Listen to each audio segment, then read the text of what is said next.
नमस्कार मित्रांनो, वृद्ध आईवडिलांचा छळ होत असेल तर मुलाला त्यांच्या घरातून बाहेर काढता येते का?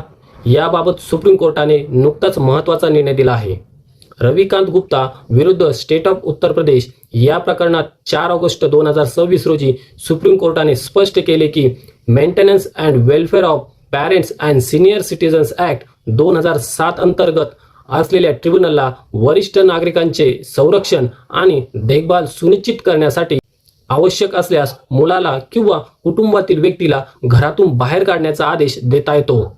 या प्रकरणात लखनौमधील स्वतःच्या मालकीच्या घरातील कौटुंबिक वादांमुळे 81 वर्षाच्या वृद्ध महिलेला घर सोडावे लागले होते. एसडीएमने मुलाला घरातून काढण्याचा आदेश दिला. त्यानंतर डिस्ट्रिक्ट मॅजिस्ट्रेटनेही तो आदेश कायम ठेवला.